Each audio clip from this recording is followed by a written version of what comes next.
Empezamos ya la primera mesa, ¿no? Bien, pues la primera mesa tiene un título: Antecedentes y actualidad del derecho cultural iberoamericano. Los temas, habéis visto pues, que son temas pues, muy amplios, muy genéricos, ¿no? Pues antecedentes, políticas culturales, retos. Y bueno, pues no es porque quisiéramos realmente centrar la reflexión en estos temas tan generales, sino porque queríamos pues, poner títulos que dieran pie a que se puedan plantear todo tipo de cuestiones que los ponentes de las mesas consideren oportunos. Y se han añadido en el programa pues, unos ítems, unas líneas temáticas, pero simplemente a modo de sugerencia. Esto no cierra los temas de los que se puede hablar. Contamos para esta primera mesa con cuatro significados especialistas, significados y significadas especialistas.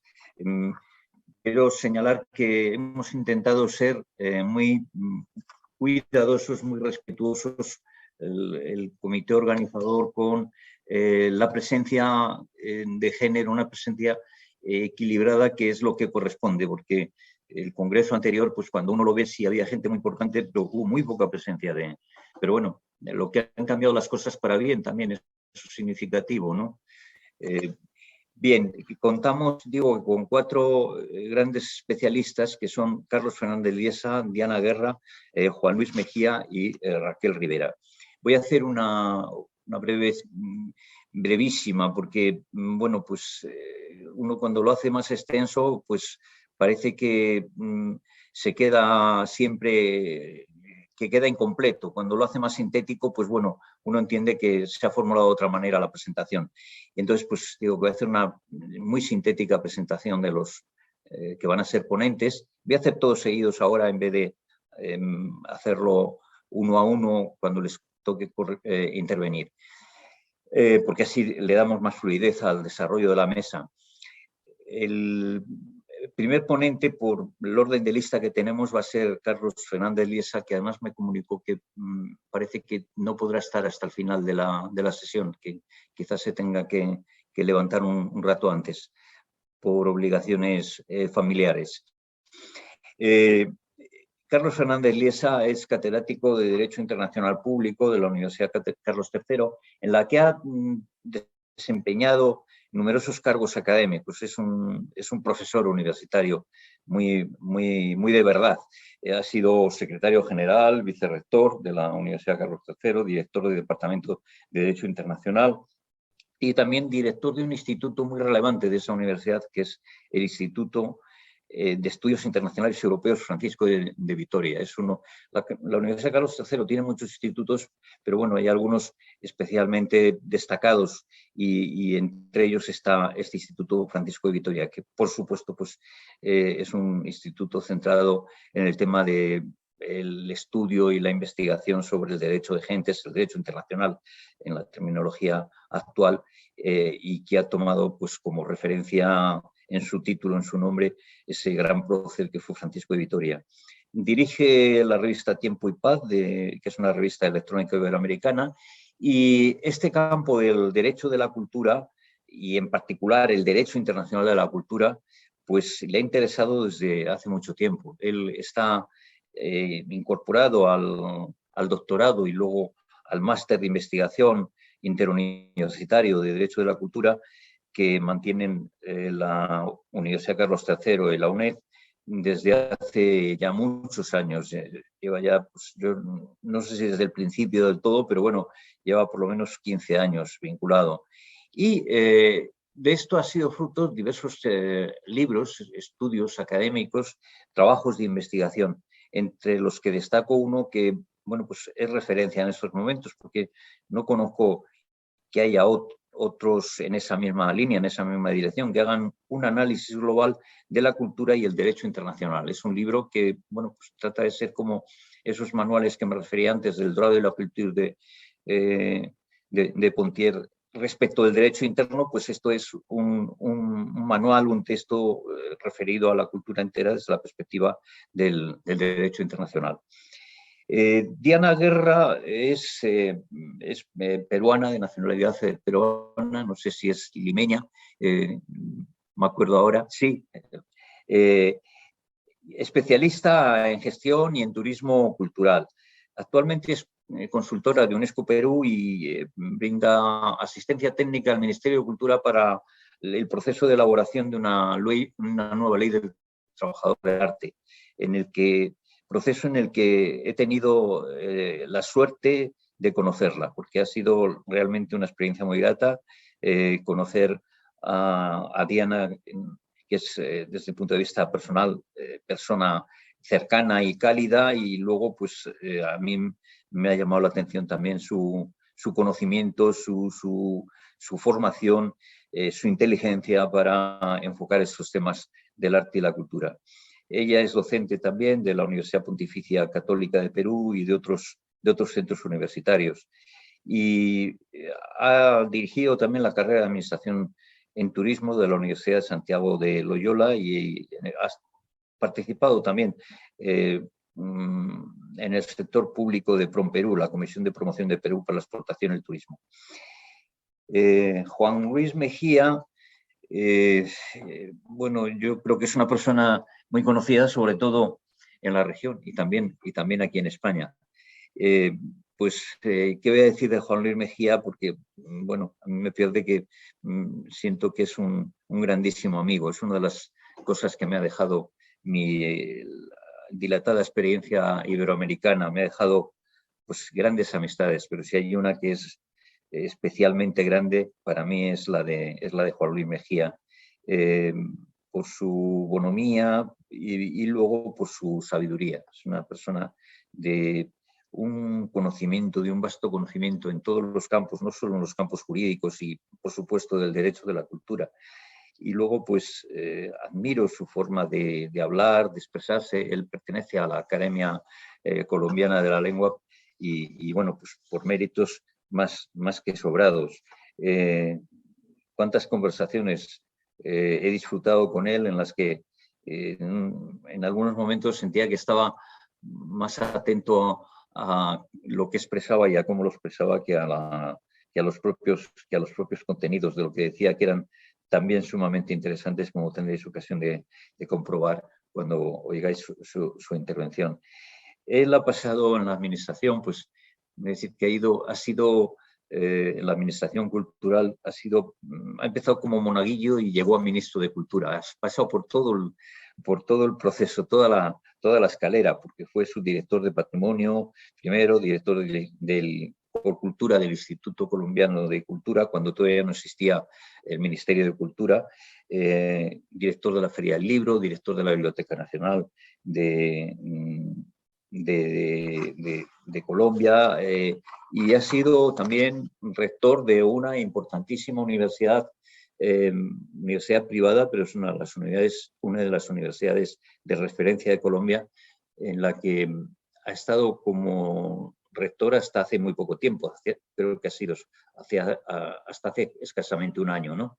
Y bueno, pues ha dejado una gran huella allí, me consta, porque lo he vivido directamente, pero también pues, he recibido unos comentarios siempre sobre la importancia y la calidad del trabajo desarrollado por Juan Luis en esa universidad, extraordinarios. En tercer lugar, tenemos a Raquel Rivera. Raquel Rivera es una experta también en Derecho de la Cultura, con una formación académica ya específica. Raquel Rivera es ya pues, una hija de esos procesos de formación nuestros, ¿no? Del doctorado y del máster. Ella ha hecho la tesis doctoral en Derecho de la Cultura, una magnífica tesis que, bueno, tuve la suerte, porque hay veces que diriges tesis y dices qué suerte he tenido por dirigir esta tesis, ¿no?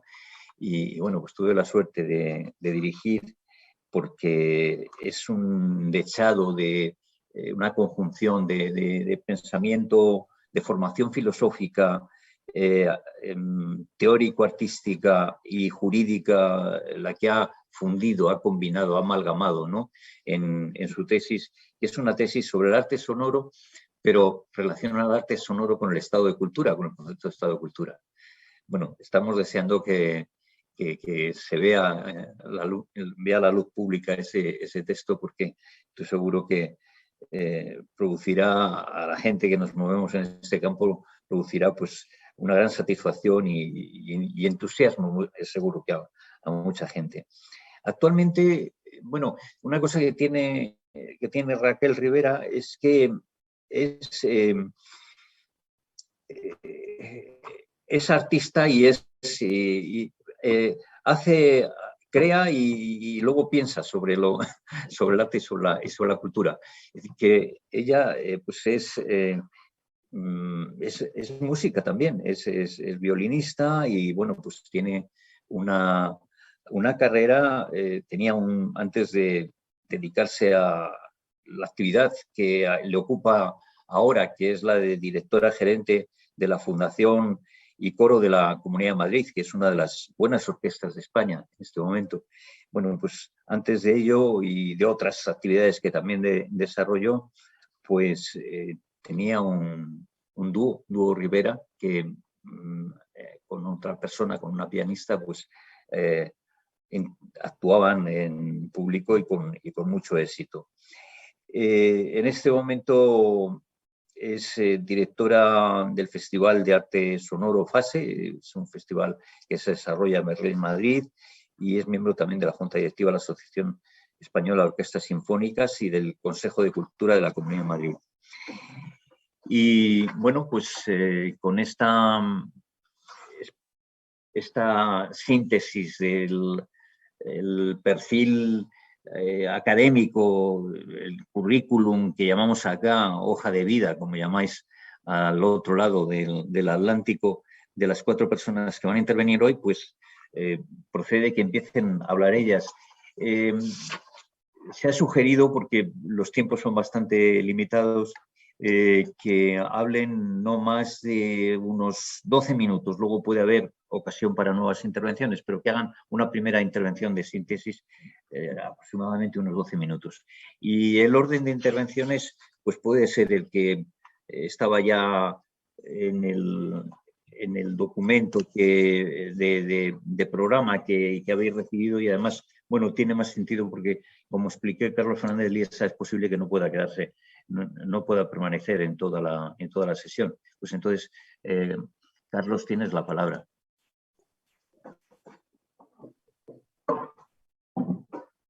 Buenas tardes o buenos días a todos y a todas.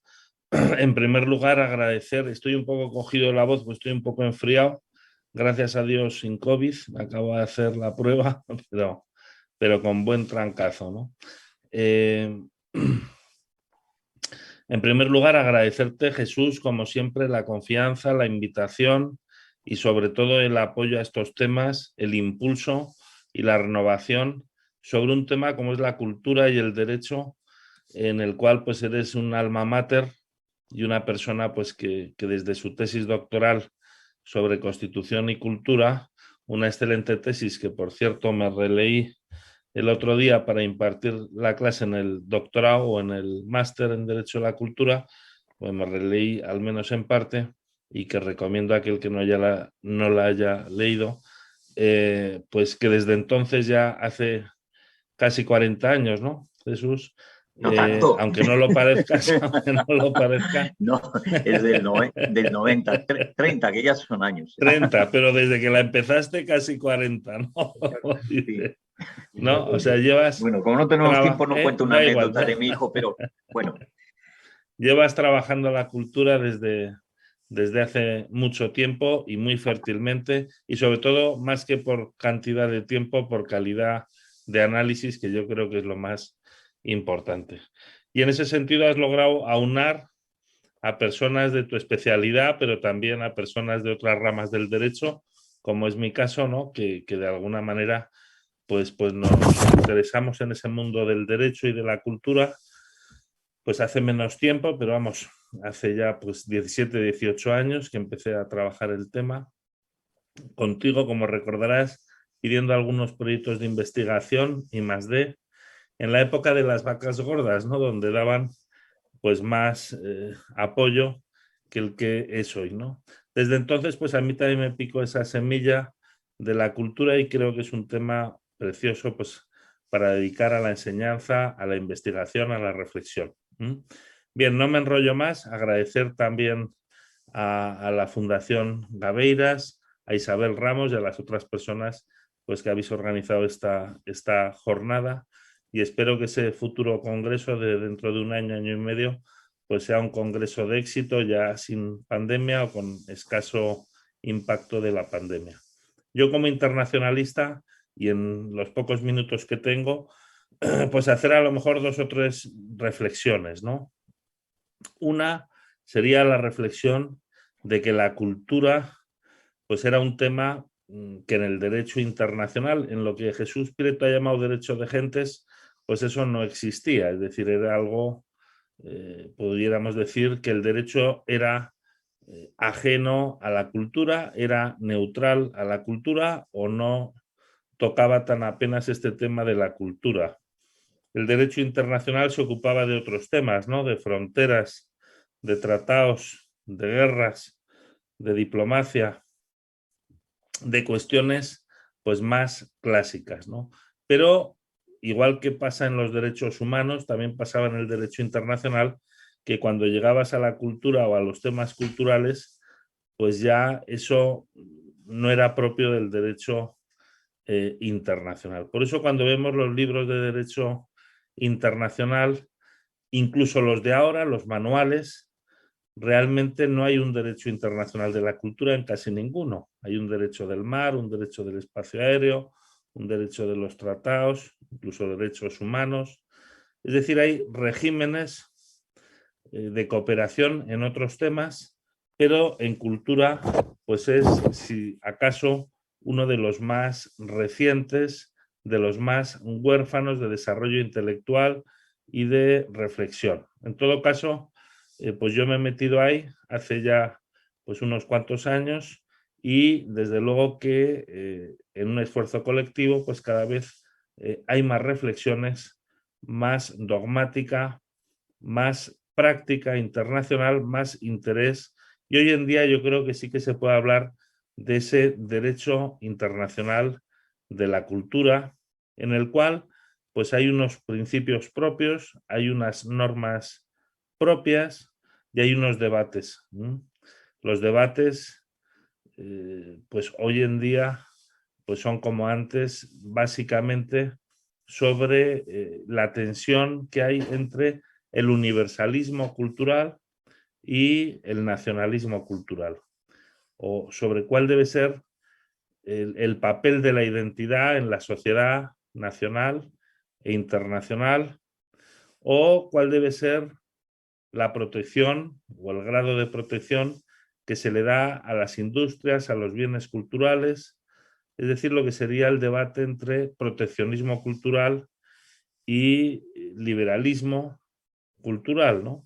Son debates que se dan tanto en el ámbito internacional como en el ámbito interno. Estos debates empiezan a darse con mayor profusión desde que cae el muro, es decir, hasta el año 89, hasta la caída de la Unión Soviética, aunque ahora parece que vuelve, ¿no?, el muro, pero bueno, esperemos que no vuelva del todo o vuelva para instalarse.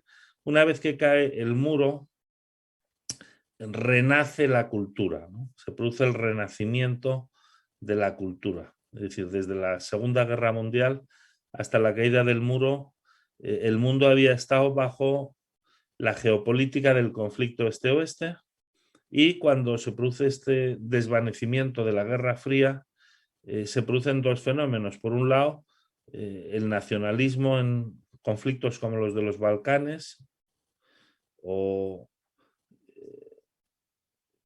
Ruanda, es decir, un poco vuelven los genocidios, vuelven los crímenes contra la humanidad, en parte derivados de conflictos culturales, nacionales, nacionalistas y demás. Por tanto, se produce también lo que Keppel llamaba la revancha de Dios, es decir, el factor cultural entra, el factor religioso, el factor nacional, o nacionalista entra como algo que parecía superado, pues vuelve, ¿no? Hoy en día, pues eso sigue siendo importante. Los últimos 30 años hemos hecho reflexiones sobre qué papel debe tener la cultura, ¿no?, en la construcción del mundo. Ha venido también con la globalización económica la cuestión de la tensión entre esa globalización económica y la pérdida de la identidad de los grupos culturales, la fragmentación cultural, lo cual también ha hecho que de alguna manera resurjan los nacionalismos. Han resurgido también identidades que estaban oscurecidas o que estaban de alguna manera pisoteadas, como la identidad de los pueblos indígenas. También ha habido cosas positivas, el renacer de los pueblos indígenas, en lo que a mí me gusta denominar la cuestión cultural, que es una cuestión importante todavía. ¿Qué es esto de la cuestión cultural o a qué denomino yo la cuestión cultural? Pues sería la siguiente reflexión. El mundo se ha construido sobre la base de conceptos de la cultura occidental, cristiana. El profesor Trujol decía que en el siglo XIX el sistema internacional era el sistema europeo y americano, una vez que se producen las independencias de América Latina, sistema europeo y americano de pueblos cristianos, porque de alguna manera Europa traslada pues, su cultura a América, ¿no? Y cuando se crea el sistema, cuando vemos el siglo XIX, es un sistema cristiano de pueblos europeos, católicos o protestantes, y también de pueblos o de estados ya latinoamericanos que se han introducido en ese mismo modelo cultural.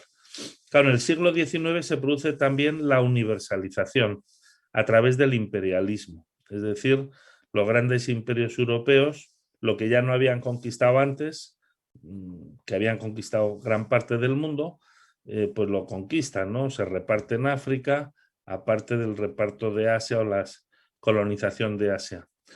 Claro, todo eso es lo que lleva a que en el siglo XX, a principios del siglo XX, la sociedad internacional sea una sociedad eurocéntrica desde la perspectiva de que la cultura dominante y dominadora del resto de las culturas ha sido la cultura occidental.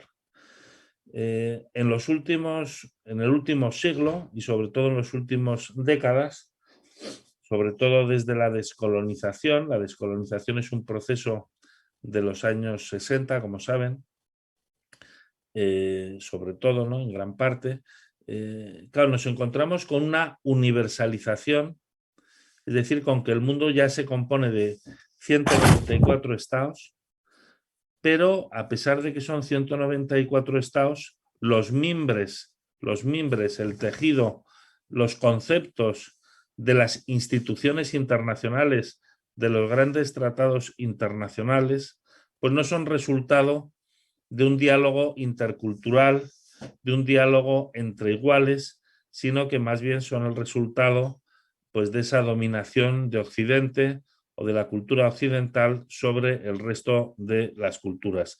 Y en ese sentido, pues el mundo, yo creo que hay que mantener el acervo de lo bueno, es decir, cuando hablamos de derechos humanos, pues no hay por qué, aunque tengan una estirpe más bien occidental, pues no hay por qué tirarlos a la basura. Pero sí que es verdad que hay que hacer un esfuerzo de diálogo, de comprensión intercultural y de mirar hacia el futuro, pues también a través de un diálogo transcivilizatorio, como dicen algunos autores, y de un esfuerzo consciente de que para compartir valores, pues también hay que ver que no solo son los tuyos los importantes, ¿no?, sino que esos valores se pueden ir entrecruzando con otros valores y fertilizando internacionalmente. Esto sería un elemento, pues, muy importante. Hay otros elementos importantes de reflexión. Otro tiene que ver con el patrimonio cultural.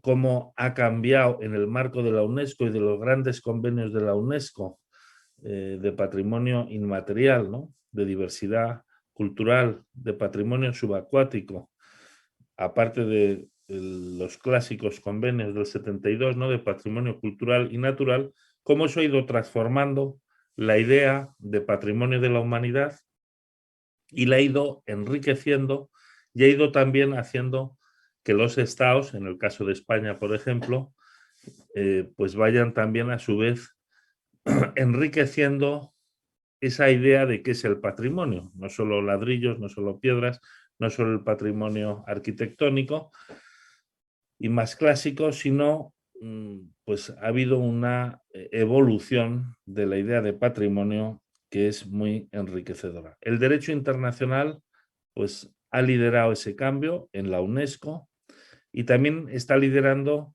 la transformación, vamos, no el derecho internacional, sino que también se está produciendo esa transformación en los ordenamientos internos. También hay avances importantes en lo que es la restitución de bienes culturales, en lo que es la conciencia en cuanto al empobrecimiento para los estados que supone pues, el robo, el traslado ilícito de bienes culturales, y eso ha dado lugar a que los grandes convenios del 70, sobre todo, y también del 95, pues hoy en día tengan un alcance general, hayan dado lugar a la creación de normas consuetudinarias y de obligaciones que son muy importantes y que se añaden ahora que estamos viviendo también, desgraciadamente, la guerra de Crimea, a otros convenios como el de 1954 de protección de bienes culturales en conflictos armados y su protocolo 1 o el protocolo 2. En definitiva, que es del 99, ¿no? En definitiva, el derecho internacional general y también regional, no voy a entrar ahora a desmenuzar algunos de los convenios o de las normas regionales más importantes, pues ha avanzado mucho en la protección del patrimonio cultural de los pueblos. Y también, y para acabar, porque tengo 12 minutos y ya no sé cuántos llevo, creo que ya llevo 10 o 12, hay que hacer una reflexión sobre la importancia que ha tenido la cultura en, en, los, en la evolución del derecho internacional de los derechos humanos. Esto empezó en la Sociedad de Naciones con la protección de las minorías, que fue, hay que recordar, el primer sistema internacional universal de derechos humanos, que por cierto llevó un español, Pablo de Azcárate, que llegó a vicepresidente de dicha organización y embajador de la República en Londres, y que se tuvo que morir en el exilio, y al cual yo, por cierto, le traduje un libro sobre las minorías. Aquello de las minorías en la Sociedad de Naciones pues fue algo muy importante, hoy olvidado, pero que ha renacido, desgraciadamente, después de la guerra en Yugoslavia, es decir, cuando después de la Segunda Guerra Mundial empieza con la Declaración Universal de Derechos Humanos el proceso de reconocimiento universal de humanización del derecho internacional, se olvidó esa perspectiva de minorías que volvió con la guerra en Yugoslavia, lo cual dio lugar a la Declaración de 1992 de la Asamblea General, ¿no? Es verdad que los derechos de las minorías también estaban en el Pacto de Derechos Civiles y Políticos, en el artículo 27, ¿no? Y los derechos culturales también estaban en ese mismo pacto, bueno, no, en el pacto hermano, el de derechos económicos, sociales y culturales, el artículo 15, que establece el derecho a vivir, que tiene todo ser humano, a vivir la vida cultural, ¿no? Este es un derecho, como ocurre también en la Constitución española y en otras constituciones, sobre el cual el contenido, el alcance, pues no está muy claro, ¿no? No está muy claro, me refiero en la mente ni de los políticos, ni del legislador, ni de los ciudadanos, ¿no? Cuando tú le preguntas a una persona qué derechos culturales tiene usted, pues normalmente no sabe cuáles son sus derechos, o no sabemos, ¿no?, cuáles son nuestros derechos culturales. Y eso, pues, evidencia un poco que son derechos todavía necesarios o necesitados, mejor dicho, de un buen desarrollo, de una reflexión y de una concienciación en torno al contenido que deben tener los mismos, ¿no? Porque si no somos conscientes de cuáles son nuestros derechos, pues difícilmente los vamos a poder exigir. Bien, por tanto, la cultura tiene una dimensión importante en derechos humanos, también para todas las personas, no solo para minorías, no solo para pueblos indígenas. Los pueblos indígenas pues se han emergido, como decía antes, y también han dado lugar a una declaración importante en la Asamblea General de Naciones Unidas y también en la OEA, ¿no? En una del 2007, la otra del 2016, aparte del convenio famoso de 1989 de la OIT. En definitiva, la cultura es un conjunto es como un concepto síntesis bajo cuyo amparo, como un paraguas, pues cuelgan diversas perchas, ¿no? El patrimonio cultural, los derechos culturales, también la diplomacia cultural, el entendimiento cultural, y en este sentido, y para acabar, pues hay que recordar que lo que es la Carta Cultural Iberoamericana, de la cual también Jesús Prieto pues fue fue el gran impulsor, pues hay que decir que esa Carta Cultural Iberoamericana y que la cultura realmente es el gran acicate para la cooperación entre los pueblos. Y eso también, esa cultura, sea en su amplio, cultura, civilización, valores, pues es algo que no hay que perder de vista porque es el fomento para la paz, ¿no? Y para el entendimiento entre los pueblos, y que es una manera también de cooperar más allá de las fronteras del Estado, que es difícil porque cuando vemos la cooperación cultural en organismos o entre estados, muchas veces más que un sentido lo que tiene son acciones culturales. Pero bueno, esto ya nos lleva a otros debates sobre cuáles deben ser las políticas culturales, que no es sencillo, ¿no? Es decir, qué contenido, qué alcance, cómo deben ser las políticas culturales, tampoco es algo sobre lo cual haya consenso, y hay diferentes visiones y por tanto el debate, la reflexión en torno a esas visiones pues sigue siendo algo importante, algo sobre lo cual merece la pena pues reflexionar. Muy bien, ya con estas dimensiones o con estas cuestiones, pues yo creo que he sobrepasado con creces el tiempo que se me había dado. Me pongo a vuestra disposición pues para cualquier reflexión o para cualquier cuestión. Y os doy las gracias reiteradamente. Jesús.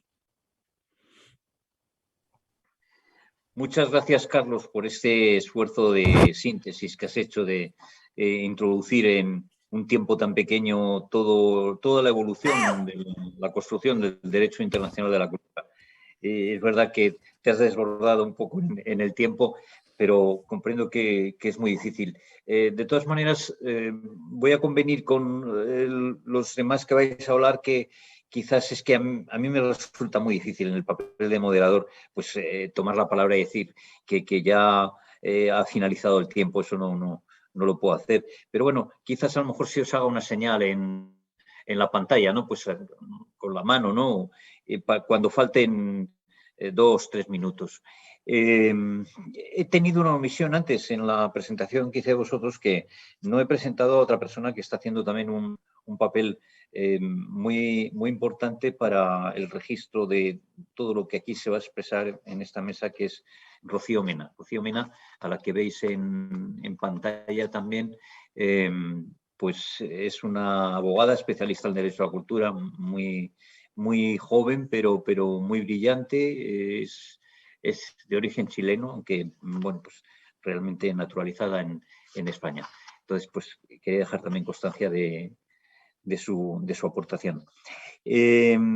Ahora le corresponde tomar la palabra a Diana Guerra. ¿Se me escucha? ¿Sí? Sí. Ok, perfecto. Bueno, buenos días desde Lima. Agradecer a Jesús la invitación, a Jesús Prieto por esta invitación, por participar en este panel, que es un honor para mí. Y a través de Jesús, evidentemente, a todo el equipo de la Fundación Gaveiras, que han sido sumamente amables y diligentes y precisos para organizar este congreso. Quisiera recoger alguna de las ideas que ha formulado Carlos Fernández con una mirada muy amplia, ¿no? De lo que está pasando con los derechos culturales. Yo quisiera centrarme en aspectos más puntuales, a partir precisamente de una experiencia reciente que hemos tenido en UNESCO Perú con un trabajo, un intento de formular una nueva ley del trabajador del arte en Perú a partir de la pandemia. Y eso me permite justamente mencionar el tema de la pandemia como un punto de quiebre para lo que estaba sucediendo en América Latina con respecto a los derechos culturales. Este proceso participativo que nos permitió desarrollar una ley del trabajador del arte con asistencia de UNESCO al Ministerio de Cultura, al gobierno peruano, ha sido un proceso muy interesante financiado por el Fondo Ashberg. Ha sido un proceso que puso el foco en una metodología participativa. Y eso es precisamente una de las cuestiones que me gustaría mencionar.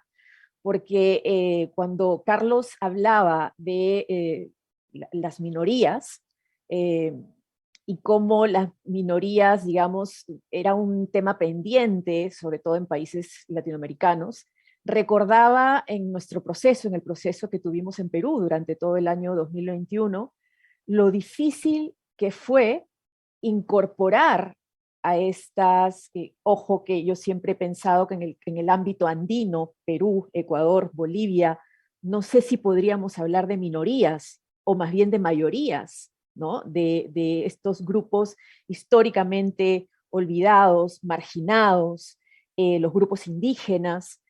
Nos fue sumamente complicado iniciar un proceso participativo en el que aseguráramos la presencia y participación de estos grupos minoritarios.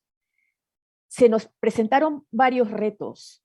Por un lado, el tema de la conectividad de grupos indígenas, algunos de ellos en zonas de selva, muy alejados de Lima. Lima todavía es una ciudad bastante centralizada. Y también se nos presentó el reto de lenguas distintas. ¿Cuántas mesas de diálogo en lenguas distintas teníamos la capacidad de organizar?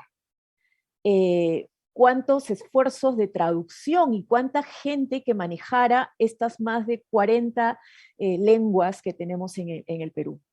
Y asegurar además la conectividad a estos lugares muy alejados, algunos de la zona profunda de la Amazonía, que participaran en mesas de diálogo en el que evidentemente esa mirada occidental sobre los derechos culturales tienen pues un peso mucho mayor. Porque el origen, como ya lo explicaba además Carlos, efectivamente el origen y la mirada que predomina es la occidental. Por lo tanto, estas mesas de diálogo fueron bastante retadoras. Lograr llegar a casi todas las partes del Perú, además, repito, en un contexto de pandemia. ¿Qué sucedió con la pandemia? La pandemia nos hizo ver de la debilidad del sector cultural, de la ausencia de comprensión que el Estado debe de ser un garante de esos derechos culturales, nos hizo ver la precariedad laboral de la gente del arte y la creatividad, nos hizo ver lo difícil que es hablar de derechos culturales y del acceso a la cultura, a poder disfrutar de la cultura, en un contexto en el que la salud pública era predominante. Es decir, es más importante cuidar la salud pública y por lo tanto han venido los temas de las cuarentenas y los encierros por encima del derecho individual al consumo cultural como lo hacíamos de forma presencial. Este tema también del derecho a la salud pública y el derecho a la cultura, ¿no?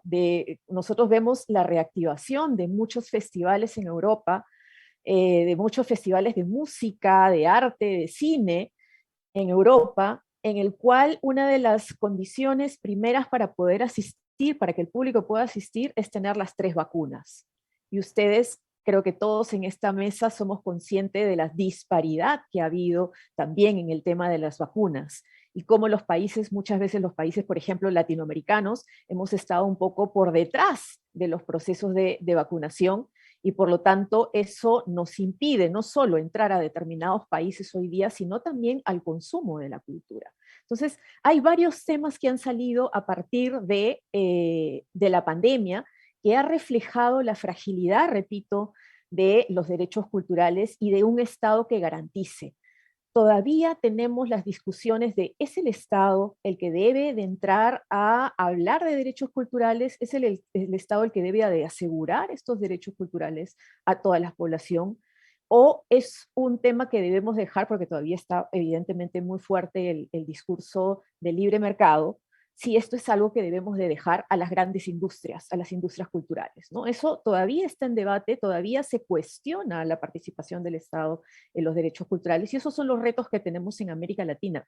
¿Cómo podemos lograr esta participación del Estado, esta garantía del Estado de los derechos culturales? ¿Cómo podemos abrirnos a una nueva legislación cultural en el cual se puedan llevar a cabo procesos participativos, en el cual, por cierto, también quiero acá mencionar algo adicional a lo que decía Carlos, y es el derecho a legislar sobre tu propio sector, ¿no? Y esta es la participación de los artistas, la participación de todo el sector creativo en las nuevas legislaciones que a partir de la pandemia, en tanto, repito, se han evidenciado situaciones de mucha inequidad, como a partir de la pandemia podemos empezar a asegurar la participación entonces de nuevos colectivos en las leyes de cultura, ¿no? Entonces, vuelvo a las mesas de diálogo ciudadanos que se organizaron, vuelvo a la dificultad de tener mesas de diálogo en la diversidad de lenguas que tenemos en el país,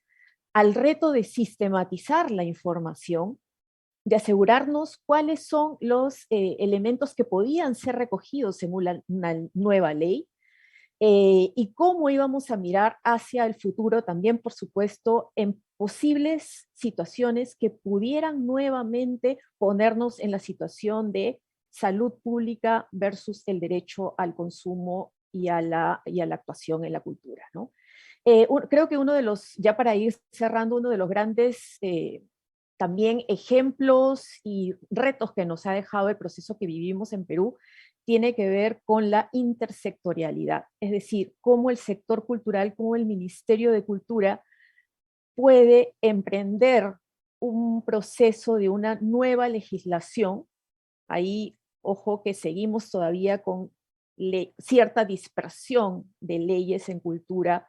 Todavía no estamos abordando esta propuesta que mencionaba Jesús en algún momento de una ley del sector cultural, de una ley integral del sector cultural. Todavía estamos centrados en leyes específicas que nos han dado además, nos han permitido también mirar, repito, la importancia de la intersectorialidad, es decir, cómo la cultura se relaciona con los sectores de trabajo, con los sectores de salud, con los sectores de comunicaciones, con los otros sectores del Estado, cómo puede la cultura articular diálogos intersectoriales, además de los diálogos que integren a toda la ciudadanía, a todos los que están dentro del sector de la cultura, enfrentando además un contexto de crisis económica y un contexto de crisis política, en la cual tenemos que lidiar con cambios constantes en los funcionarios que trabajan en el Estado. De hecho, el ejemplo de la crisis que está viviendo el Perú nos habla del proceso de la nueva ley del trabajador que hicimos desde el acompañamiento de UNESCO con el Ministerio de Cultura de Perú. Nos enfrentábamos a un cambio constante de funcionarios. Nosotros, en el marco del nuevo gobierno de 9 meses, hemos tenido 4 ministros de Cultura. Con esos 4 ministros de Cultura, el proceso del conversar de una nueva legislación en el Perú, para el Perú, fue borrón y cuenta nueva, retrocesos permanentes. ¿Cómo lidiar entonces, cómo aplicar pensar en nuevas legislaciones culturales en contextos de tanta fragilidad? Creo que esos también son elementos que debemos de tomar en cuenta y debemos de ver esa mirada que nos aportó Jesús al proceso de Ashburn, que nos permitió qué están haciendo en otros países, qué dice el Estatuto del Artista desde España, cómo está trabajando Ecuador, Colombia, Chile, Argentina con estos retos de nuevas legislaciones, cómo están haciendo los diálogos participativos con las minorías, cómo están incorporando nuevos elementos como por ejemplo las nuevas tecnologías y la digitalización de la oferta cultural y del consumo cultural. Todos estos elementos son los que nos hemos encontrado en Perú y creo que tenemos un enorme reto de poder ir aterrizando, ¿no? Encontrando soluciones en la práctica y por supuesto creo que son temas que también tienen que contemplarse en el congreso que está organizando Jesús para el próximo año. Me quedo aquí, pero abierta a seguir conversando sobre estos temas. Gracias.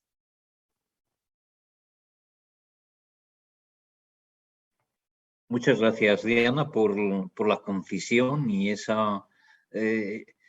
rigor con el reloj, que, bueno, pues es muy de agradecer en un acto en el que estamos tan limitados todos en el tiempo y tan desbordados de ideas. La verdad es que me ha gustado mucho cómo has enhebrado tu intervención con la de Carlos, con lo cual, pues, bueno, ha sido como bajando un piso, ¿no? en el edificio, ¿no? Y has planteado cosas ya además más contextualizadas en América Latina, lo cual también es importantísimo para este congreso. Yo cuando me refiero al otro lado exclusivamente digo América Latina, o cuando lo utilizo en un sentido, bueno, pues más político institucional, pero desde el punto de vista cultural a mí me gusta más hablar de Iberoamérica, porque además creo que está un poco en los padres fundadores, ¿no? Era Andrés Bello el que hablaba ya de Ibero, ¿no? Para referirse a los dos lados. Ahora tiene la palabra Juan Luis Mejía.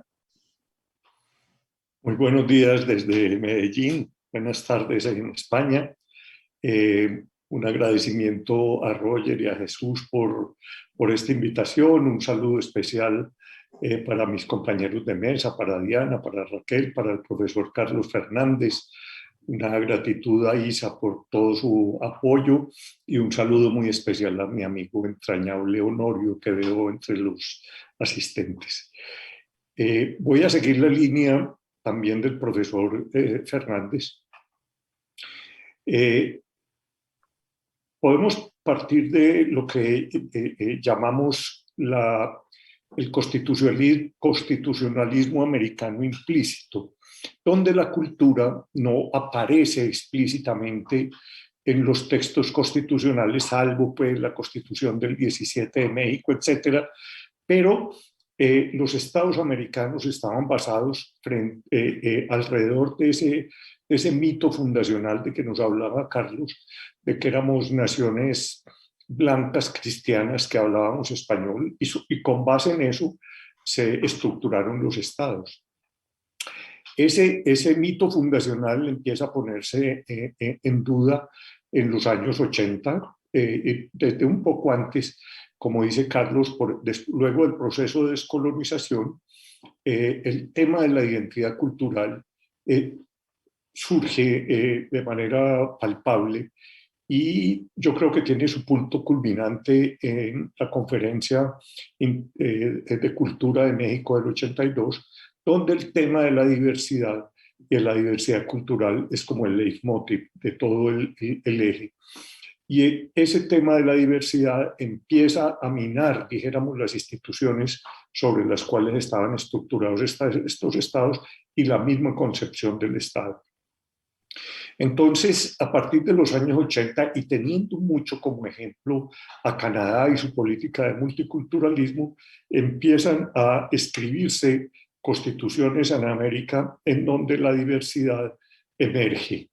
Ya las ciencias sociales, la antropología, la sociología, la misma historia, nos habían dicho o nos habían mostrado ante un espejo que no éramos unos países homogéneos culturalmente.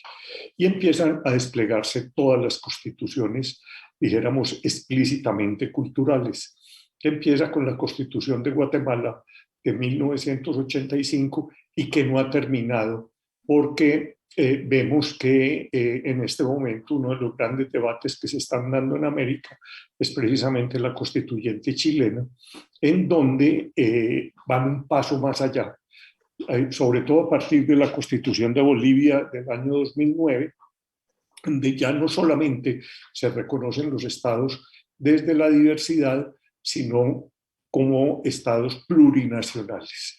Es decir, que reconocen la existencia de naciones internas en el propio estado. De manera que esto implica ya una reforma y una concepción del estado mucho más compleja, en donde hay que barajar, digamos, todo el andamiaje sobre el cual está constituido el Estado. Luego de la expedición de estas constituciones, pues vinieron las reformas administrativas para poner a tono, dijéramos, los estados con los principios constitucionales, y por eso en casi toda América Latina se transforman, dijéramos, los institutos o los departamentos en ministerios de cultura y se empiezan a expedir leyes o las leyes generales de cultura en muchos de estos países. Sin embargo, yo tengo la sensación, y lo decía la semana pasada, en América hay un dicho que dice que matamos el tigre y nos asustamos con el cuero. Yo creo que incluso los constituyentes no eran muy conscientes de los alcances de ese concepto de un Estado creado desde la diversidad, que reconoce el pluralismo, la pluralidad étnica y el pluralismo. Porque los alcances de esa diversidad, convertidos en derechos y por tanto en obligaciones del Estado, pues no se midieron o solo con el desarrollo de ellas nos estamos dando cuenta de cuáles son los alcances. Y yo creo que ha habido un fenómeno que es interesante, y es que más que el legislativo han sido los aparatos jurisdiccionales del Estado a través de la jurisprudencia estatal, la jurisprudencia y la doctrina, los que han dotado de contenido a esos derechos enunciados en las constituciones. Creo que hay más jurisprudencia que legislación en ese campo. Y ese alcance de la diversidad pues ha tenido, dijéramos, ha generado unas tensiones importantes, y yo creo que ha faltado un mayor avance legislativo. Me refiero a algunos temas.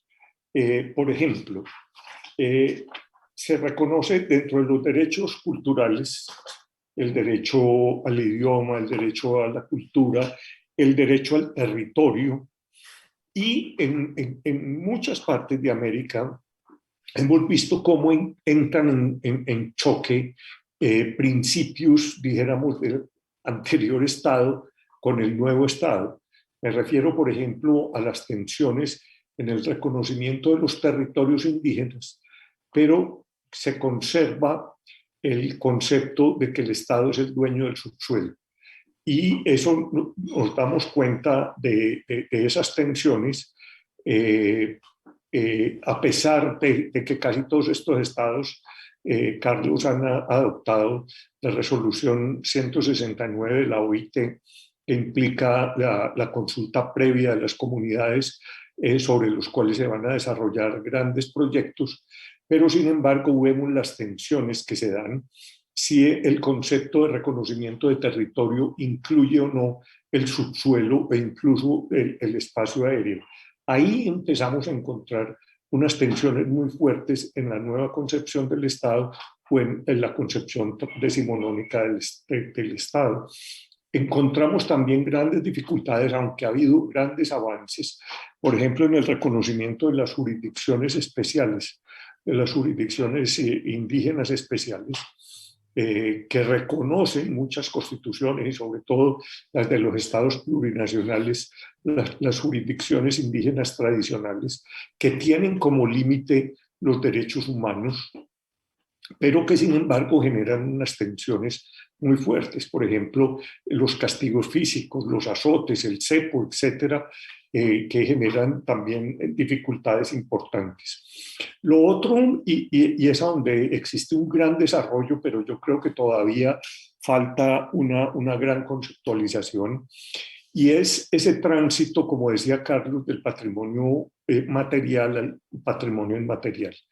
Muchos de los pueblos nuestros son muy pobres dijéramos, en producción material, pero de una inmensa riqueza inmaterial. Los alcances y el contenido de los derechos que se emanan del derecho inmaterial, pues están todavía en mucha tensión. La OMPI, por ejemplo, no se ha podido poner de acuerdo en la protección de los derechos colectivos, en las músicas, en los diseños, etcétera, y vemos todavía la sabiduría tradicional, en la biodiversidad, etcétera. De manera que hay todavía un campo de tensión, un campo de desarrollo. Otro campo importante que se da en los últimos años es el tema, Carlos, también. Yo creo que el derecho internacional humanitario ha avanzado muchísimo y ha ido transformando, dijéramos, el tema del conflicto y de los conflictos armados externos e internos, pero el concepto de cultura que subyace en el derecho internacional humanitario sigue siendo un concepto de cultura de los años 40 y de los años 50, en donde el tema del patrimonio inmaterial y de los derechos de los pueblos, sobre todo lo que se está presentando en América Latina en este momento, de las grandes oleadas migratorias que se están dando. Por ejemplo, de Venezuela, donde más de 6 millones de venezolanos han tenido que salir, de temas como las grandes migraciones centroamericanas hacia el norte, las grandes migraciones del Caribe, por ejemplo, de Haití, y cuáles, dijéramos, dentro del derecho internacional humanitario, la protección de esos derechos patrimoniales e inmateriales. Se me acabó el tiempo, pero entonces este es como un abrebocas de muchos temas que yo creo que son importantes para tocar en el próximo congreso.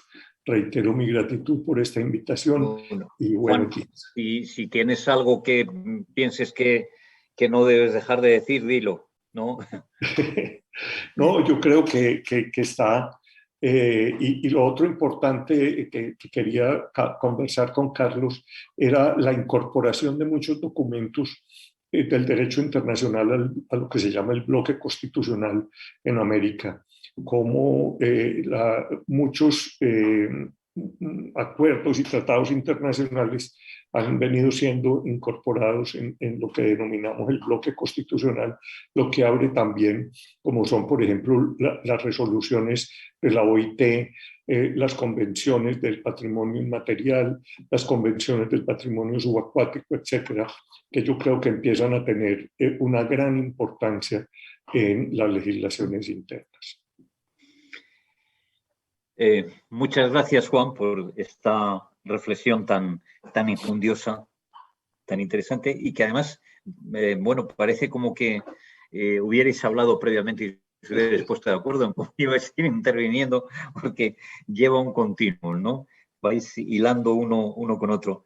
Creo que has introducido algo sumamente importante, y es que ciertamente, luego si tengo ocasión, a lo mejor hago una breve inmoderación y hablo un poquito de ello, pero vamos, que el constitucionalismo iberoamericano ha ido por delante en la palabra, no quizás en los hechos, no en la realización, pero ha ido por delante en la palabra del constitucionalismo europeo en materia de cultura, siempre. Lo que sí que es cierto es que ese constitucionalismo ha tenido diferentes momentos, diferentes etapas. Y tú has señalado un momento que es esa aportación específica del constitucionalismo latinoamericano, lo que Donald Lee Bancott llamaba el nuevo modelo multicultural de constitucionalismo de los años 70. es totalmente cierto, porque ahí es cuando vienen una serie de constituciones, de los años 90, perdón, viene una serie de constituciones, entre las cuales está la propia Constitución de Colombia, que yo creo que es una constitución cultural sumamente interesante. Bueno, nos has dejado aquí un montón de temas, sumamente sugerentes y a la vez profundos, ¿no? Como para que haya que abordarlos en el Congreso. Ya retomaremos estas ideas en la síntesis. Y bueno, pues para finalizar este primer turno de intervenciones tiene ahora la palabra Raquel Rivera.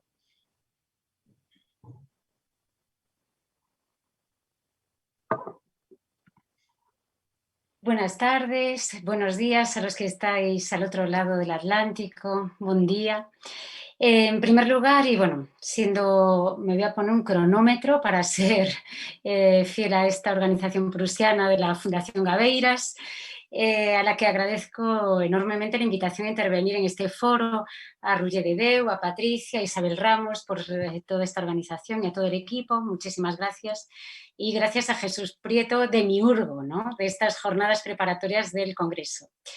De una manera u otra, todos los congregados alrededor de esta mesa virtual y universal respondemos a tu llamada, Jesús, y tu acción de promoción, desarrollo e investigación del derecho de la cultura en nuestro ámbito iberoamericano. En mi caso, además, como maestro y director de mi tesis doctoral, le agradezco especialmente al profesor la confianza depositada para participar en esta jornada, ya en condición de doctor en Derecho de la Cultura, la cual no habría llegado tampoco sin el magisterio de los profesores Honorio Velasco, al que saludo con mucho cariño desde aquí, y el profesor Baquer Caballería. En realidad son muchas las personas que han contribuido a que hoy pueda elaborar esta modesta aportación después de esta introducción maravillosa, ¿no?, por planos tan bien medidos, ¿no?, en el tiempo y en el espacio. A todos vosotros, muchísimas gracias, también compañeros de mesa.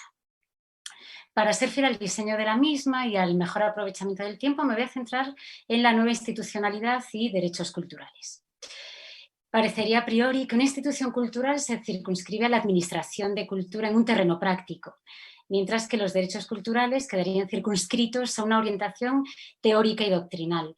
Pero centraré precisamente en mi escaso tiempo en la importancia que tienen los derechos culturales en la institución contemporánea y la manera en que la institución puede y debe reformularse para servir a las personas y al desarrollo pleno de estos derechos.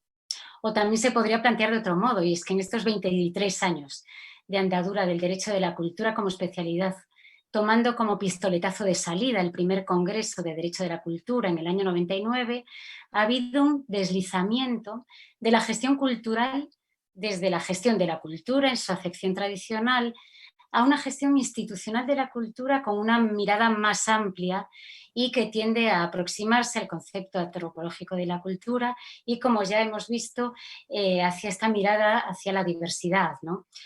O en una tercera versión puede decirse que gracias al derecho de la cultura hay una clara tendencia, un tránsito de una institución que gestiona lo estático y objetual a la que promociona y gestiona lo dinámico y procesual.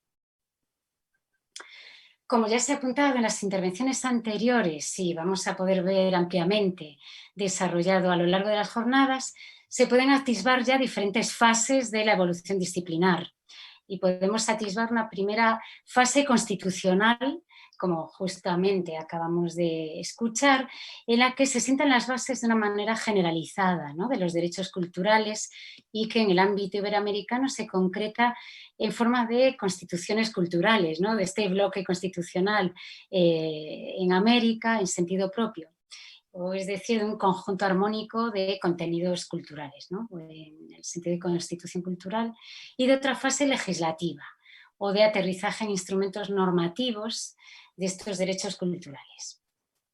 Se puede observar muy bien esta evolución en fases en el ámbito de la institucionalidad de los museos. Por poner un ejemplo panorámico de región, en los informes de Ibermuseos, se llaman Panorama de los Museos en Iberoamérica, ¿no?, que vamos viendo estas fases, ¿no?, casi como sedimentos. El desarrollo legislativo en materia cultural ha ido avanzando de manera progresiva, como veremos en estas jornadas, hasta conformar un corpus que sí que podríamos denominar un derecho iberoamericano de la cultura, que trata de manera transversal el concepto de cultura, tanto desde la perspectiva antropológica como el concepto clásico de cultura desde todas las especialidades jurídicas. Sin duda, y aquí ya hablamos de institucionalidad, este marco regulatorio internacional, supranacional, estatal, regional, local, ha ido configurando sin duda una nueva institucionalidad cultural basada en principios y fundamentos jurídicos sólidos que han sido desarrollados doctrinalmente, jurisprudencialmente, como apuntábamos antes, y yo creo que lo que es más interesante, exigidos y con clamor democráticamente. La nueva institucionalidad cultural es aquella que ha pasado de gestionar cultura a gestionar derechos culturales, es decir, a gestionar derechos fundamentales de corte cultural. Considero que hay un punto de inflexión histórico de radical importancia en la nueva institucionalidad cultural. Y es, por supuesto, y como ya avanzaba Diana Guerra, la pandemia de la COVID-19, con su impacto en las personas y en sus relaciones y también en las instituciones, en el marco de la sociedad mundial. En estos 2 años de pandemia se han revelado cuestiones de hondo calado, que si bien ya estaban mostrándose, pasaron de ser excepción a ser regla, y como también ha analizado en su intervención Diana. Estamos hablando de nuestra intrínseca necesidad de participación en la vida cultural. Ante todo, la necesidad de la cultura para la supervivencia espiritual de las personas. En segundo lugar, su carácter como bien de primera necesidad para la humanidad como especie. Y en tercer lugar, la posibilidad de la cultura fuera de los espacios, santuarios, límites, muros, ritos, oficiantes y fronteras habituales. Las políticas sanitarias de lucha internacional contra la pandemia se basaron precisamente en el aislamiento social.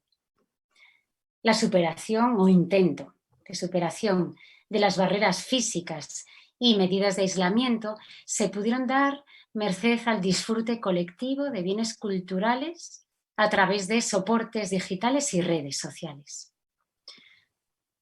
En este punto es fundamental recordar a Massimo Severo Giannini, quien en 1976 ya hace una definición jurídica fundamental de los bienes culturales, los cuales, si bien tienen un soporte material, no se identifican con este. Seguidamente, al decir de Giannini que el bien cultural es fruición más que una pertenencia, que implica para él que la administración estatal de los bienes culturales no tiene el goce del bien cultural, ya que el goce lo tiene el universo de usuarios del bien cultural. O en otras palabras, el bien como bien cultural no tiene otro uso que la fruición universal, esto es colectiva. Si usamos el museo como epítome de la institucionalidad cultural, es crucial volver la vista a su origen en Alejandría en el siglo III a.C., cuando el objeto era accesorio, y accesorio a unas prácticas culturales de investigación y estudio según los preceptos aristotélicos. Y será la institución ilustrada o la institucionalización ilustrada del museo cuando se focaliza la atención en el objeto, si bien con la misión de hacerlo accesible a la ciudadanía. Yo pienso, ¿no?, que la nueva institucionalidad ha de volver a los orígenes clásicos y repensar la vigencia de sus prácticas, por un lado, y por otro, en cuanto a accesibilidad, vinculándose de nuevo al concepto de Giannini de la fruición colectiva y no tanto de la veneración estática del objeto. Tras una revisión profunda que ha supuesto la pandemia, volvemos con mirada transformada al disfrute colectivo de la cultura, desde la situación de absoluta no presencialidad sobrevenida. Cuerpos, paredes y objetos se situaron entonces ante una pérdida de foco que desveló la necesidad absoluta de la cultura más allá del soporte material. Así hoy, el derecho de la cultura implica un marco regulatorio que desde sus premisas básicas de libertad de creación y derecho de acceso articula un corpus jurídico dotado de identidad y consistencia disciplinaria. Y en el derecho español cabe de recordar, y muy brevemente, dos hitos de máxima actualidad y relevancia decisiva en el panorama iberoamericano del derecho a la cultura y en gran medida consecuencia del íter argumental que he desarrollado hasta este punto. En primer lugar, hay que hablar de la Ley 1421, por la que se modifica el Real Decreto por el que se aprueban medidas de apoyo al sector cultural y de carácter tributario para hacer frente al impacto económico y social de la pandemia. En este artículo, en la disposición final 15ª, se considera el libro a todos los efectos bien básico y de primera necesidad. Y cito la disposición de manera literal. Se considera la cultura a todos los efectos bien básico y de primera necesidad. En segundo lugar, traigo aquí el Real Decreto 5/2022 de 22 de marzo, es decir, de hace una semana, por el que se adapta el régimen de la relación laboral de carácter especial de las personas dedicadas a las actividades artísticas, así como las actividades técnicas auxiliares necesarias para su desarrollo, y se mejoran las condiciones laborales del sector, que también tiene mucha relación con lo que apuntaba Diana Guerra anteriormente en el entorno peruano. No voy a entrar a desarrollar las dos normas, puesto que en las mesas posteriores se abundará en la materia. En suma, podemos concluir esta intervención con dos ideas fundamentales sobre la nueva institucionalidad cultural que vemos en parte reflejadas en estas dos normas. Primero, la institución pública tiene un deber de cumplimiento normativo omnicomprensivo, desde la contratación pública, el derecho laboral de los artistas, políticas de mediación para lograr una plena verificación del derecho de acceso a la cultura, transparencia, diversidad, igualdad de género, derecho fiscal de la cultura. En segundo lugar, el cumplimiento normativo es un fin en sí mismo y de ejemplaridad pública, pero que se trasciende a sí mismo para tornarse en medio para el cumplimiento de la libertad cultural y el derecho de acceso, convirtiendo las instituciones contemporáneas en espacios de pertenencia, espacios de autonomía y espacios de libertad. El gestor cultural, en definitiva, con las herramientas que le proporciona el desarrollo del derecho de la cultura, ha de afrontar los nuevos retos de esta nueva institucionalidad y cuenta para ello con un gran aliado en el derecho de la cultura gracias al notable impulso teórico que se le ha venido dando desde el primer Congreso Iberoamericano, desde hace más de 2 décadas, el impulso jurisprudencial y doctrinal. En definitiva, una disciplina que nunca fue tan necesaria para la dignidad, para la libertad y sobre todo en estos días, la paz. Muchas gracias.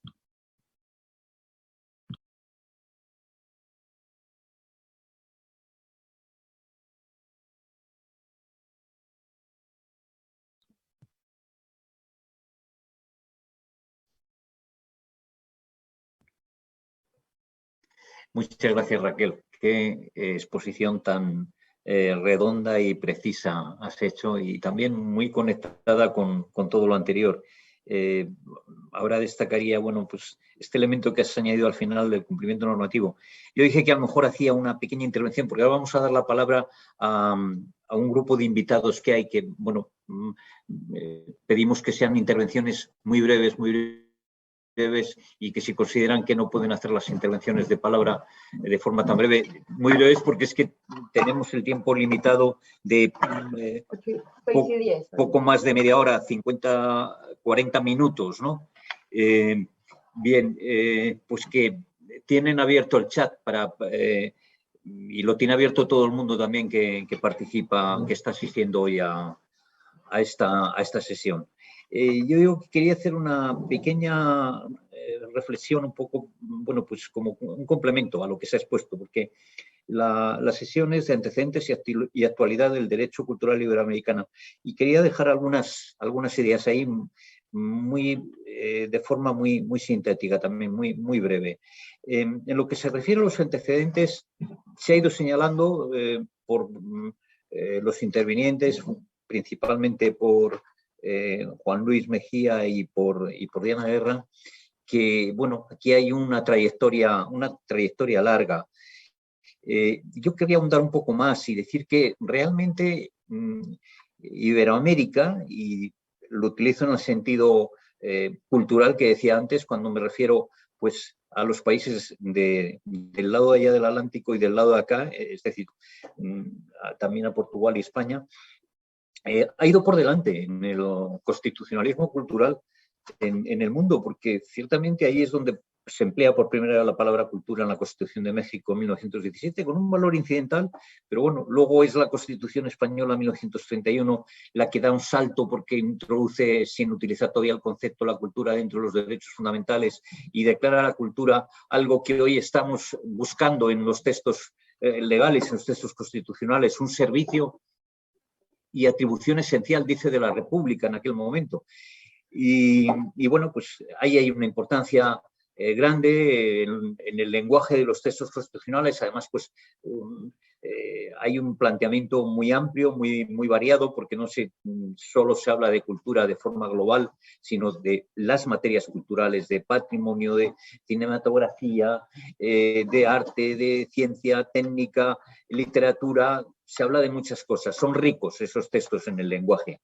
Es verdad que con un lenguaje muy rico no se ha construido todo lo que se podía construir, como señalaba Juan Luis.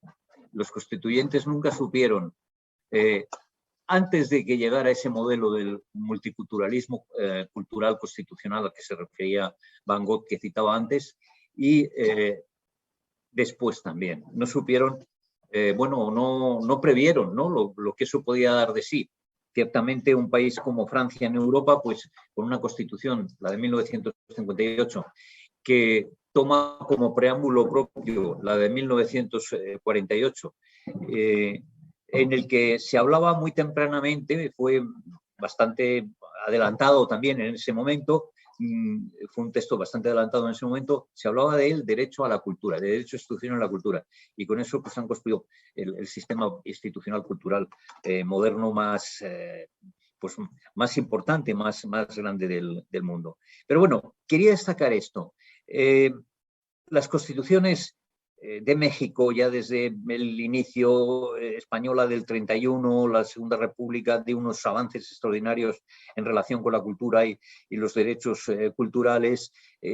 Colombia del 91, la propia de Brasil del 98, las reformas que ha tenido posteriormente la de México en el 2012, la Constitución de Bolivia, de Ecuador, y las actuales constituciones también de Portugal y de España, del 76 y del 78, marcan la diferencia en el constitucionalismo cultural comparado en relación con la cultura. Y esto yo creo que nos debería llevar a una reflexión y también yo creo que a una estrategia, ¿no? Yo creo que en este momento estamos como más necesitados de que formular nuevos derechos y nuevos compromisos en encontrar mejores garantías para lo que ya está formulado. Dejo esto ahí como una reflexión para poderla llevar en su momento al Congreso. Bueno, pues me parece que esto además se ha dado en un proceso que no es evolutivo homogéneo, sino que es un proceso que tiene muchas vertientes, tiene muchas variantes, tiene muchas bifurcaciones en el camino. Ya hemos visto esa gran bifurcación del multiculturalismo cultural. Y bueno, luego querría señalar, ya por ir al hoy, que Iberoamérica sigue marcando en estos momentos una pauta, sigue marcando tendencia, como se dice ahora con los influencers, ¿no? Sigue marcando una pauta muy importante en la evolución del derecho cultural en el mundo, de la legislación cultural en el mundo, porque en Iberoamérica es donde surgen las leyes generales de cultura y las leyes de derechos culturales, por primera vez en el planeta. Y bueno, ahí hay que reconocer el mérito importantísimo, fundamental, de la Ley de Colombia del 97, en la que me consta además Juan, que tú tuviste también un papel importante, ¿no? Y eso ha sido un nuevo enfoque. Y no es un enfoque gratuito ni secundario. ¿Por qué?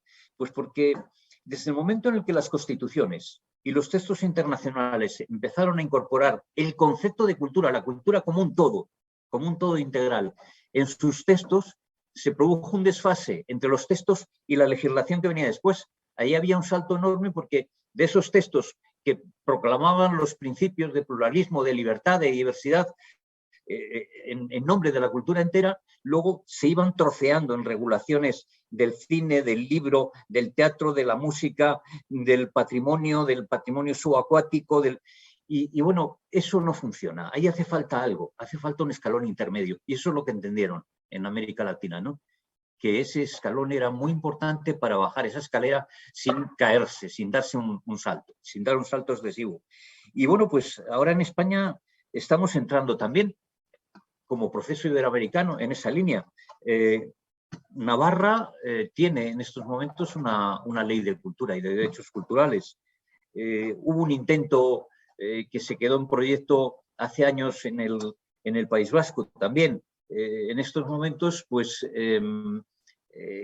Canarias también está en este momento trabajando en una ley con un enfoque más específico, pero una ley en esa línea.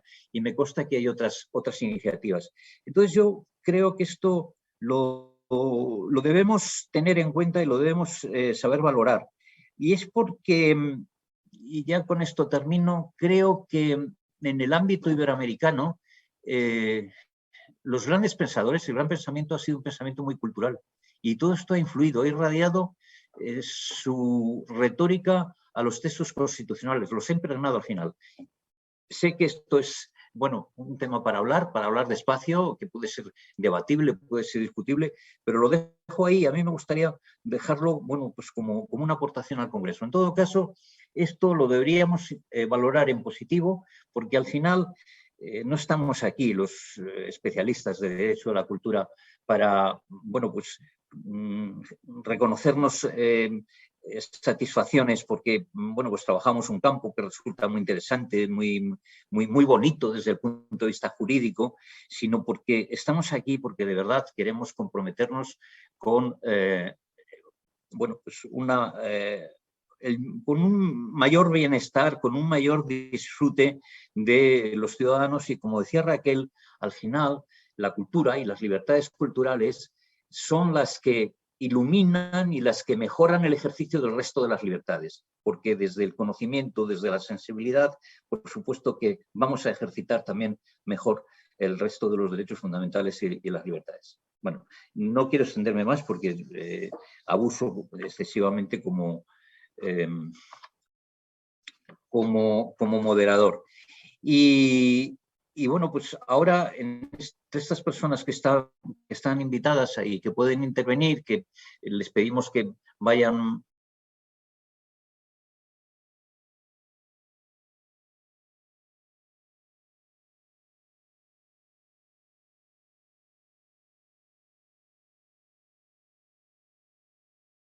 Hola. ¿Dónde estás? ¿Estás, no? Sí. Sí, y luego Pilar Otero. Entonces, pues tienes la palabra, Jazmín.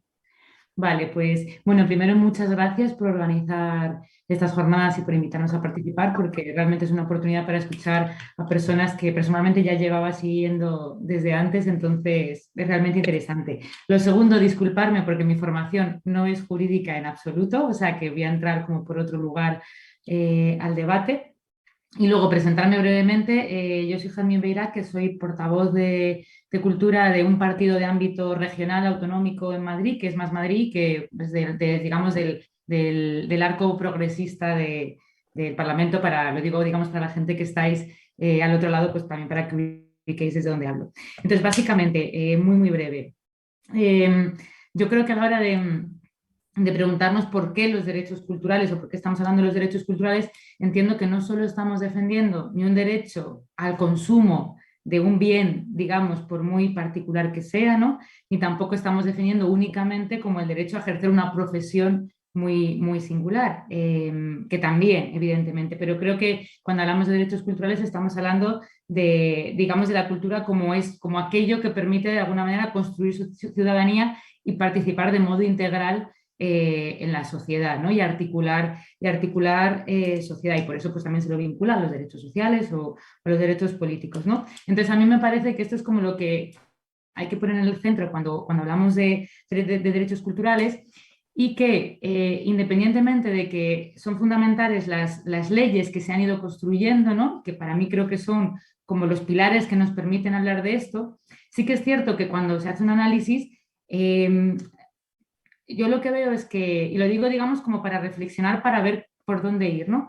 Lo que veo es que o bien tienen una gran dimensión sectorial, es decir, de regular sectores profesionales, o bien tienen una parte administrativa de regular administraciones culturales, o bien la parte que tiene que ver más con esa construcción de ciudadanía es más bien, digamos, declaratoria o desiderativa, ¿no? Entonces, para mí es como, bueno, ¿cómo hacemos para que esa parte de construcción de ciudadanía tenga un contenido y hay unas garantías allí, ¿no? que podamos proteger? Y en cierto sentido me parece que hay una respuesta para darle forma a los derechos culturales y para que puedan plasmarse en textos legislativos, que pasa por las políticas culturales y la institucionalidad cultural que antes ha mencionado, por ejemplo, Raquel Rivera, ¿no? Entonces, en ese sentido me parece que es fundamental, y con eso termino con 3 ideas, que por un lado es fundamental cambiar el sentido de las políticas culturales, que luego entiendo que se verá en la siguiente mesa, pero que no sean esa provisión de objetos o de, digamos, servicios o programas, sino que sean garantes de unas condiciones para ejecutar, ¿no? Unos derechos culturales. En segundo lugar, vincular la cultura con muchos otros sectores con los que está completamente en relación, y no solo intersectorial dentro de la cultura, sino con la sanidad, con el desarrollo sostenible, con lo habéis dicho, con la cooperación, con la educación, es decir, sacar la cultura del rincón en el que está como un sector propio y autónomo. Y luego, por último, una cuestión que a mí me parece fundamental y que en realidad creo que es la clave, porque todo lo que he dicho lo sabemos perfectamente, que es que yo creo que no puede haber una defensa de los derechos culturales si no hay una cesión de poder. ¿Vale? Y una cesión de poder por parte de las instituciones, por parte de quienes determinan la política, y por lo tanto eso tiene que ver con la diversidad, porque también tiene que ver con, digamos, multiplicar los agentes que tienen cosas que decir en torno a los derechos culturales. Y ya está, esta es mi aportación. Gracias. Muchas gracias. Perdón. Sí, muchas gracias, Jazmín, por esta reflexión tan breve pero tan injundiosa, que también incorporamos a las notas, a las actas, ¿no? de esta sesión para tenerlas en cuenta en el Congreso. Tiene pedida la palabra también un viejo amigo. Perdón, no, me estaba saltando la palabra de Pilar Otero. Pilar, esta es la segunda, apuntada aquí. Sí, no se te oye, Pilar. El micrófono...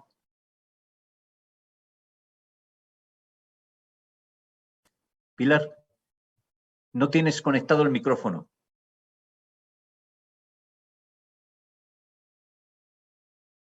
¿Tiene algún problema?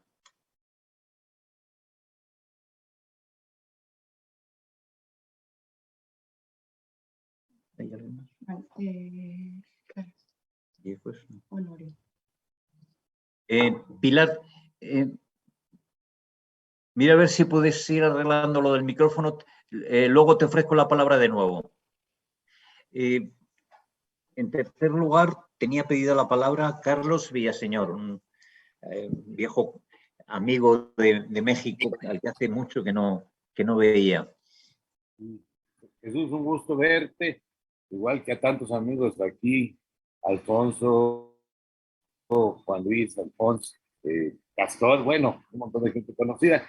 Yo nada más quería comentar un punto que me parece importante en este momento. Específicamente desde la experiencia de México, en el 2011 hubo unas reformas muy trascendentes en materia de derechos humanos, donde expresamente en la Constitución se le dio prácticamente el mismo rango a la Constitución y a los tratados internacionales en lo que se refiere a derechos humanos, y siendo el derecho a participar en la vida cultural uno de los derechos humanos, podemos elegir por disposición constitucional, aquella disposición, valga la redundancia, que mejor proteja los derechos. Con esto lo que quiero destacar es que también los tratados han hecho una aportación importantísima al ejercicio de los derechos culturales, porque si bien el desarrollo constitucional, el desarrollo legal, reglamentario, en lo interno no ha avanzado a los ritmos que todos quisiéramos, en el ámbito internacional sí encontramos disposiciones, sí encontramos desarrollos que dan mucha más claridad en cuanto al alcance de los derechos culturales. Ahí está, por citar un clásico, la Observación General 21 del Comité de los Derechos Económicos, Sociales y Culturales, que nos está permitiendo construir una referencia internacional muy sólida que está realmente en muchos sentidos determinando el ejercicio o las garantías, las formas de aplicación de las garantías de los derechos culturales en el ámbito nacional. Eso es lo que yo quisiera comentar, Jesús, además del gusto nuevamente de saludar a todos ustedes. Bueno, pues muy bienvenida es esa precisión que has hecho, que además de alguna manera conecta también con una reflexión que adelantó antes Juan Luis Mejía, que si los textos se han quedado, si las palabras de los textos se han quedado a veces pobres en su aplicación, los avances en la aplicación han venido fundamentalmente a través de la jurisprudencia constitucional, y yo creo que de la jurisprudencia de las Cortes internacionales, ¿no? Y eso se ve pues incluso en la Corte Interamericana y se ve también en el Tribunal Europeo de Derechos Humanos, pues se han visto ahí grandes avances. Aparte, luego eso ha ido impregnando a los tribunales constitucionales. Y por cierto, hay una cosa que antes quise decir y no dije, y es que también en el campo internacional la Declaración Iberoamericana, se llamaba así, de Derechos del Hombre de San José de 1948, tiene un artículo que es el que primero habla en el mundo, unos cuantos meses antes que la Declaración Universal de 48, de derechos culturales. Ningún texto internacional ni en el ordenamiento interno en el mundo, ni en las constituciones en el mundo había utilizado hasta ese momento esa expresión, y es la Declaración Americana de Derechos del Hombre de San José. Bien, en estos momentos yo creo que me dicen que es posible que Pilar haya recuperado no el habla, sino el micrófono. Sí, ¿se me oye? Sí, perfectamente. Bueno, muchísimas gracias, Jesús. Buenas tardes, buenos días desde a quienes nos escuchan desde el otro lado del Atlántico. Y bueno, yo quisiera empezar también agradeciendo en primer lugar a Jesús, por supuesto, a la Fundación Gabeiras, a Roger Dedé y muy especialmente a Isabel Ramos su esfuerzo para que estas jornadas preparatorias del Congreso, que espero se celebre el año que viene, bueno, pues sean un éxito. Esto ya en sí es un Congreso. Bien, querría empezar recogiendo las palabras con las que ha empezado interviniendo tanto Carlos Fernández Liesa como Raquel Rivera, en el sentido siguiente. El entusiasmo de Jesús por ese binomio cultura-derecho, que ha sido como un virus que nos ha inoculado a muchos, no solamente a los administrativistas, a compañeros de Jesús, tanto de la Carlos III como de la UNED, sino a profesores, como es mi caso, de otras disciplinas, o como es el caso de Carlos Fernández Liesa. En el caso de Carlos, pues Derecho Internacional Público, en mi caso, Derecho Penal. Un día Jesús, pues hace aproximadamente 15 años, o 16 o 20, no sé cuántos, tocó a mi puerta del despacho proponiéndome, empezar en un proyecto muy interesante, como era dar clase en un máster de gestión cultural, en otro máster de investigación en Derecho de la Cultura, y después de casi 20 años, pues aquí seguimos, contagiados por ese entusiasmo. Mi pregunta, quiero ser muy breve porque, como nos señalaba Jesús, bueno, pues hay poco tiempo, hay muchas personas que quieren intervenir, ha sido muy interesante las ponencias. Bueno, pues como penalista que soy, me gustaría hacer una reflexión sobre el genocidio cultural. Carlos Fernández Lliesa empezaba su intervención diciendo que no hay un derecho internacional de la cultura y yo me atrevería a decir que no hay un derecho penal de la cultura. Hay diversas normas que protegen diversos aspectos puntuales, más o menos dispersos, tanto en nuestro Código Penal español como en códigos penales iberoamericanos, pero digamos que no hay una homogeneidad o una unidad de protección penal de la cultura, ¿no? Yo vengo leyendo y escuchando desde hace muchos años, bueno, la posibilidad de introducir, tanto a nivel del Estatuto Penal de Roma, bueno, pues al mismo nivel de protección el genocidio cultural con el genocidio biológico. Sin embargo, creo que a día de hoy todavía con poco éxito.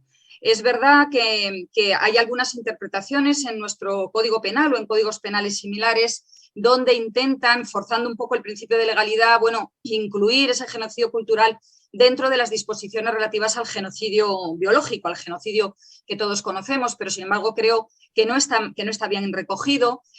Hay también, bueno, como todos sabemos, una protección de los bienes culturales en casos de conflicto armado, en nuestro caso en el Código Penal en el artículo 613.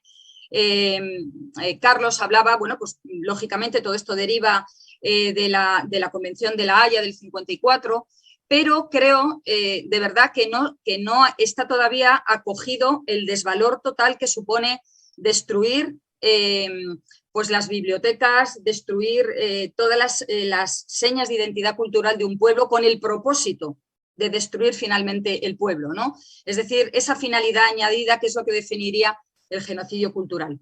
Se lo hubiera querido preguntar, bueno, a Carlos, pero lo hago extensivo a modo de reflexión a cualquiera de los intervinientes. Muchas gracias. Muchas gracias, Pilar. Está el micrófono, sí. Muchas gracias. Y gracias por ese reconocimiento que has hecho de mi entusiasmo, pero yo también tengo que devolverte el reconocimiento, porque yo creo que los entusiasmos son procesos humanos de ida y vuelta. No se mueven solo en una dirección. En el fondo son actitudes espejo. Cuando yo tengo una actitud de entusiasmo y tienes otra persona al lado a la que se lo comunicas, pues normalmente esa persona también acaba contagiada, ¿no? Entonces son contagios buenos, ¿no? Mejores que los del virus, ¿no? De COVID-19. Es muy importante el tema que has planteado del genocidio cultural, ¿no? Porque es un problema real, o sea, no es un problema inventado, no es que los penalistas o los internacionalistas pues, se han puesto a buscar nuevos posibles delitos, ¿no? Hay un delito de genocidio biológico, en lo que yo alcanzo a conocer, que tú lo conoces mucho mejor, pero luego también hay un genocidio que trata de acabar con una cultura como tal cultura, ¿no? Y bueno, pues es verdad que está un poco retrasado, ¿no? sobre el otro genocidio. Ha pedido la palabra también Honorio Velasco. Muchas gracias, Jesús. Y para mí es un placer el reencuentro con viejos amigos y con nuevos amigos. Y siempre este placer, además, es doble por este estímulo a la reflexión conjunta y el mantenimiento del diálogo que me parece que es uno de los objetivos principales, dijéramos, no solo de nuestro trabajo como académicos, sino de nuestro quehacer como seres humanos. Mi comentario, ya lo podéis esperar, es reivindicar la dimensión necesaria, interdisciplinar, del derecho de la cultura. Este asunto, me sonríe Raquel porque es un discurso que me ha oído reiteradas veces. Bien, esta primera reflexión vuelve a ser necesaria otra vez en este segundo Congreso Internacional de Derecho de la Cultura, como ya fue necesaria en el primer Congreso. Esto a lo mejor quiere decir que en algo estamos,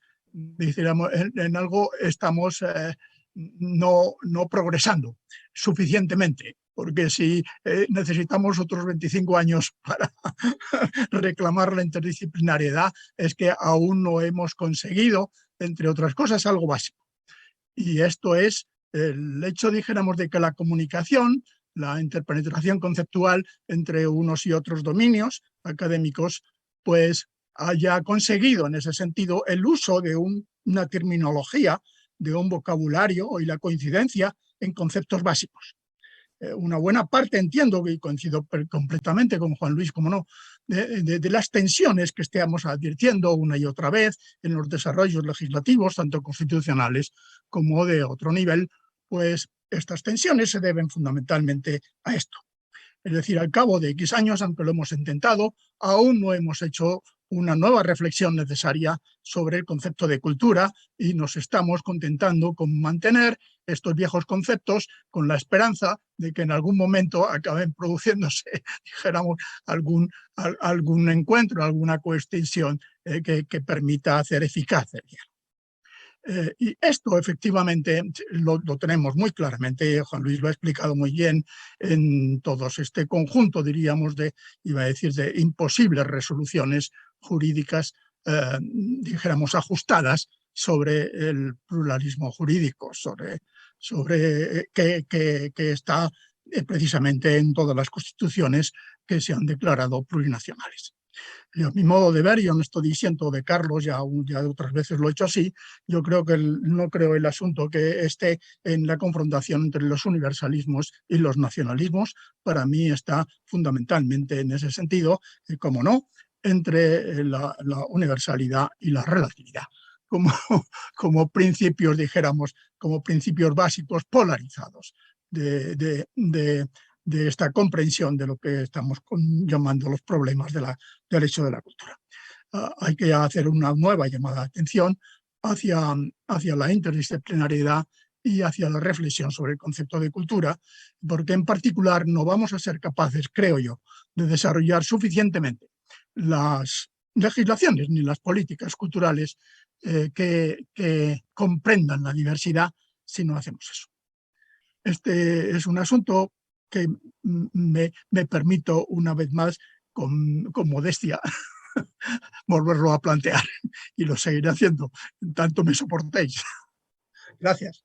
Muchas gracias, Honorio. Con modestia y también sin modestia, porque hay que reconocerte que tú has sido dentro de este grupo de investigador que venimos amplio, ya muy amplio en estos momentos, que venimos trabajando desde hace muchos años, has sido el que has ayudado a esa interdisciplinariedad que es, comparto contigo, todavía insuficiente, pero has hecho una aportación fundamental en todo este tiempo. Y además has hecho unos esfuerzos que son muy de reconocer, como, pues, por ejemplo, escribir sobre el concepto de patrimonio cultural, pero partiendo de los textos legales, ¿no? Eso pocos antropólogos se han atrevido, ¿no?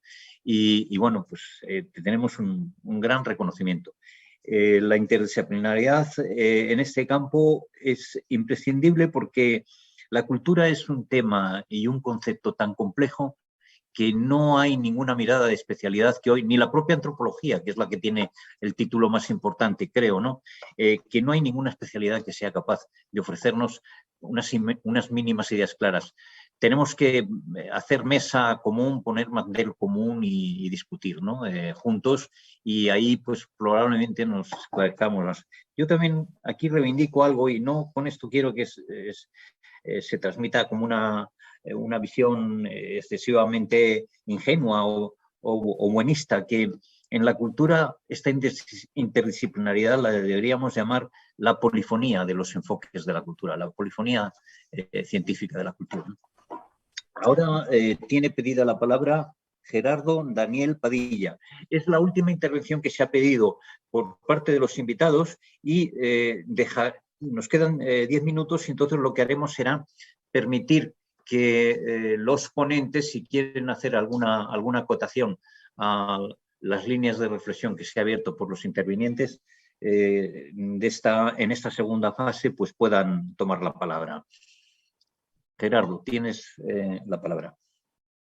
¿Qué tal? Muy buenos días desde acá, desde México. Muchísimas gracias por la invitación también a la Fundación Gaveiras para participar de esta mesa de trabajo y enhorabuena de cara a la construcción del Congreso Iberoamericano.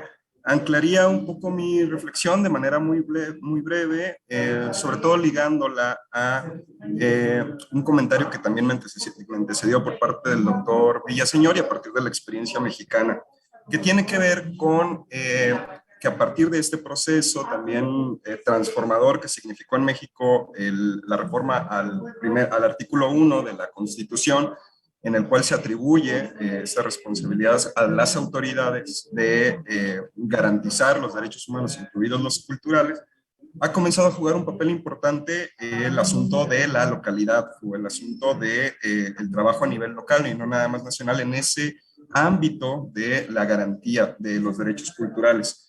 Y algunos ejercicios importantes también a propósito de antecedentes históricos tendrían que ser justo cuáles han sido las prácticas en aras de garantizar el derecho a participar en la vida cultural y el derecho de acceso a la cultura desde el ámbito municipal o desde el ámbito local.